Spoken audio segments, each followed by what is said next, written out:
Hello, cancelled Batman game with the Nemesis system. Unfortunately, there was a Batman game in the works that had the Nemesis system. For anyone who doesn't know what the Nemesis system is, it is the enemy AI that was in Shadow of Mordor and Shadow of War. That was by far one of the best AIs I've ever seen in gaming. It is now going to be implemented into the new Wonder Woman game.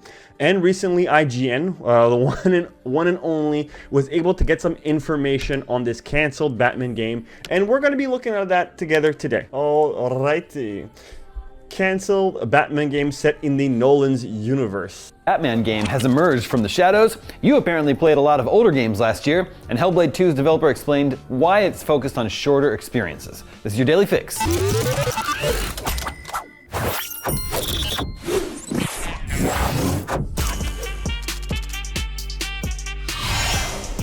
Gameplay and images for a cancelled Nolan-verse Batman game that was once in development at Monolith Productions have emerged online. Before it released the much-loved Middle-earth Shadow of Mordor in 2014, Warner Brothers-owned studio Monolith worked on a game codenamed Project Apollo that was intended as a Nolan-verse Batman effort based on the version of the Caped Crusader played by Christian Bale. Now, years later, Twitter user Spidey Ranger has unearthed images and gameplay footage that gives us an idea of what might have been. They show Monolith's intent to create an open-world Batman game set in Gotham with stealth and combat. This would have been amazing.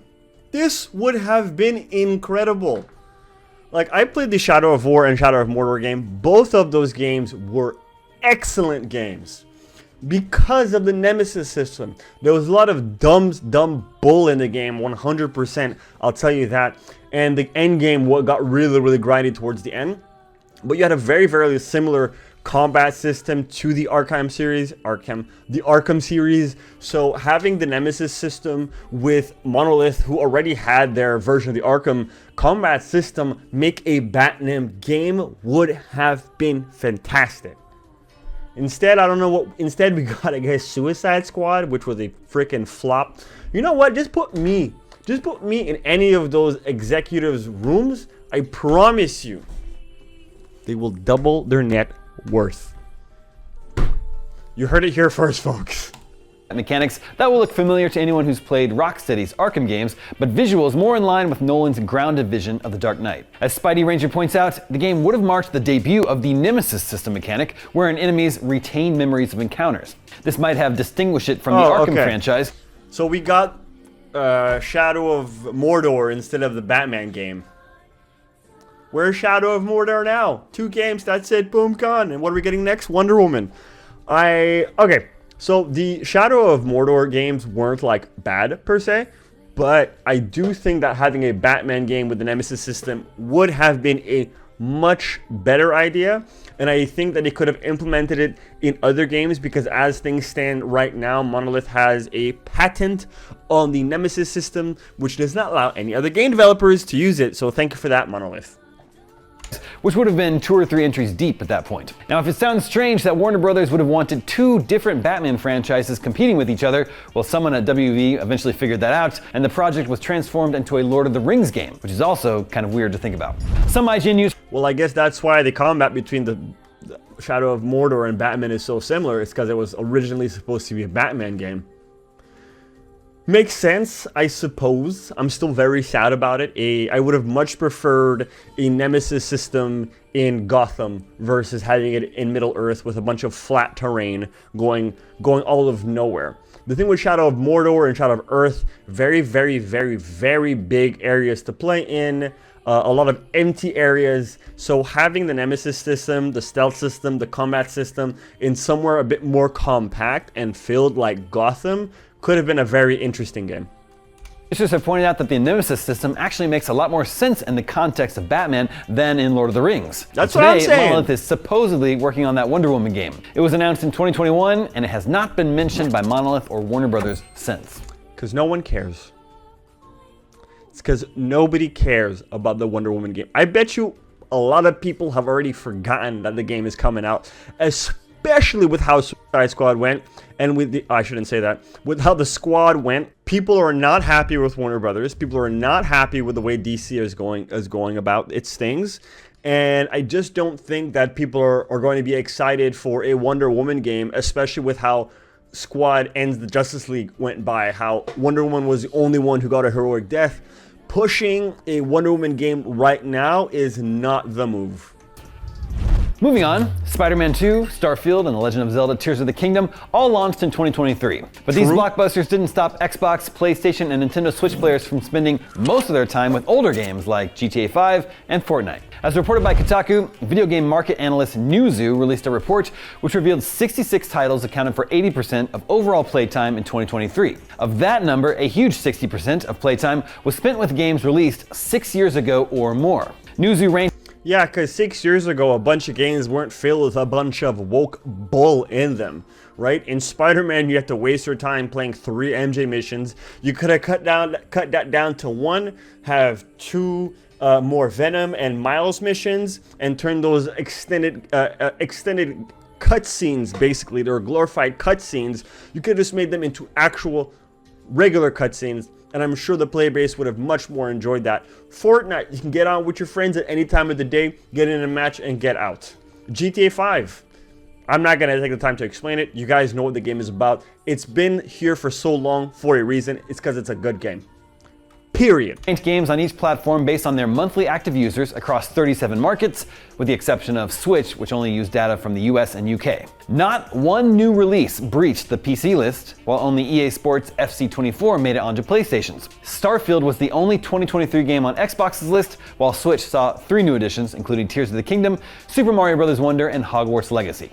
It's because there's nothing good, that is nothing good to play on PS5, but I feel like the gaming catalog for the PS5 is so dry compared to the PS4, and it's like year per year. I think we're in the 4th year of the PS5 right now.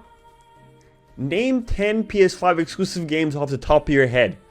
Most of you can't do it. I can't do it, and I do gaming stuff on YouTube, and I have a hard time thinking of 5 big exclusive PS5 games. It's like, what do you want me to do? What do you play the same games that I've been playing for the past 6 years? That's what I'm already doing. In PS5, you guys are just not coming out with anything new or interesting for me to get into. Fortnite was the most played game on all platforms, while Roblox, Minecraft, GTA 5, Call of Duty, and Rocket League all proved to be mainstays as well. Altogether, Fortnite, Roblox, League of Legends, Minecraft, and GTA 5 accounted for 27% of all playtime in 2023, while annual releases like FC. Most of those games are free to play with microtransactions. The microtransactions are not pay to win. Huh. Would you look at that? If any CEOs watch this video, remember that. Formerly FIFA, NBA 2K, and Madden NFL accounted for around 50% of playtime. Of the data, Newzoo said, studios hoping to release a new title will find it challenging to include these playtime hours in their addressable market, as they nearly always go to these games that engage players on a reliable annual basis. In other words, it's a tall order to steal playtime hours from a Call of Duty or big sports title. This left just 8% of total playtime for completely new releases, which includes games released in 2022 and 23. Newzoo added, while that may sound dire, the reality is that it's easily possible to be successful within these constraints. Diablo 4 claimed the top slot of these wholly new games with 1.4% of 2023's total playtime. This was followed by Hogwarts Legacy at 0.8%. I feel like a lot of people played Diablo 4 because they've been playing Diablo for so long, and despite the fact that Diablo 4 is the worst Diablo to date, you can quote me on that, people are just like, well, I've already spent $300 on the game, might as well keep spending money and spending time, because if I stop playing now, that money's wasted. So if I keep spending and I keep playing, then it's worth it. 8%, Baldur's Gate 3 at 0.6%, and Elden Ring and Starfield at both 0.3%. Despite these comparatively low playtime numbers, all these games were still incredibly successful. Diablo 4 saw 10 million players in its launch month of June 2023, which led to record-breaking financial quarters for publisher Activision Blizzard. Hogwarts Legacy was the best-selling game of 2023, and the first non-Call of Duty or Rockstar game to do so since 2008. As for Baldur's Gate 3, not only did it win myriad Game of the Year awards, it has sold 15 million copies. One incoming game that may upset this trend of new releases only claiming a small percentage of overall playtime is GTA 5 sequel, Grand Theft Auto 6. Scheduled for 2025, it's already being touted as the most important release in video game history. Well, obviously their last release was like in 2013, and it was a good game. So obviously people are going to be excited for GTA 6. It's almost as if you make a good game, people are gonna buy it. It's crazy. And finally today, the developer of Senua's Saga Hellblade 2 has explained why it prefers making shorter games, insisting digital distribution has opened the door to games of all shapes and sizes. Microsoft-owned developer Ninja Theory will soon release the next Hellblade installment, which costs $50, is digital only, and about 8 hours long. It follows... I'm okay with a shorter game as long as it's not full price, and if Senua's Sacrifice is only $50, which is about $60 Canadian, for an 8 to 10 hour experience depending on how you play, I am okay with that, but you have to give me something extra for that $60 price tag. Because you'll have other games like Helldivers, which is $40.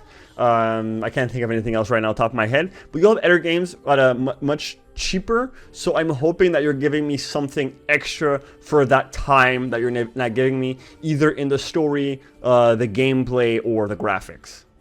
2017's Hellblade: Senua's Sacrifice, itself a cheaper, shorter game that launched without a physical release. In a recent interview with IGN, Ninja Theory studio head Dom Matthews said Hellblade 2 is the right shape and size of experience to tell the story the developers intended to make. Matthews said, "I think what we always set out to do is to tell a story and for the game length to be appropriate for the story that we want to tell. So it's not really a case of setting out to make shorter experiences. There is a story that we want to tell here with a beginning, middle, and end, and what is the right shape and size of experience to tell that story. So that's kind of where we start." That's okay. That's cool. I'm good with that. I don't need a 15 to 25 hour game if you've only got like 10 hours of content, or like Suicide Squad. I gotta stop saying that.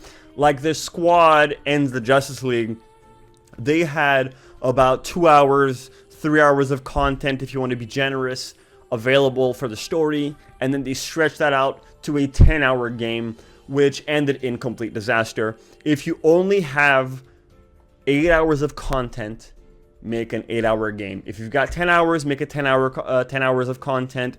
Do not stretch yourself so thin that the player base ends up hating what you make.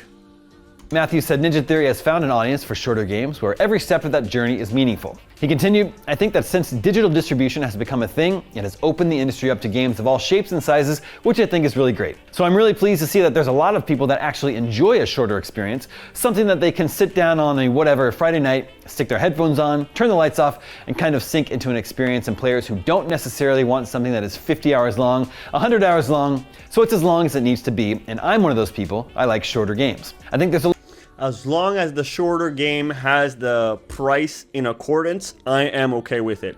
I'm not about, because I live in Canada, I'm not about to drop $100 for an 8-hour experience. That's a lot. You're asking for a lot there. Especially, again, I haven't played the second one, I haven't even played the first one, but from what I've seen, the combat is kind of meh. It looks more like a proof of concept more than a video game to me, which is why I wasn't really enjoying it. I'm not about to pay $100 for a 10-hour movie with some combat in it. But so far from the previews of the second game, it is looking a lot better. A lot of pressure on people's time these days, and I think our fans, from what we hear from them, they enjoy a shorter game where our intention is that every step of that journey is meaningful. There's an audience of people that want games that are focused. Hellblade 2 is out May 21st. And that is your Daily Fix for Thursday, April 4th. Now that you're caught up on the news, watch our brand new preview of Hellblade 2. I'm Damon Hadfield, and for all your video game... Alright, well thanks, man. How are you guys feeling about the canceled Batman game? Did you play Shadow of Mordor? If you did, would you have rather the Batman game? Personally, I think I would have, but unfortunately, that ship has sailed. Let me know how you feel in the comment section down below, and while you're down there, be sure to like, share, subscribe, and ding that notification button. Before you head out, I am trying to hit 1,000 subscribers before the end of the year, something I literally can't do without you guys. And if you don't want to help me, well, remember, at the end of the day, I'm just some guy on the internet, and I'll see you guys next time. Peace. If you want to see more of my face, click on one of the videos you see on screen right now.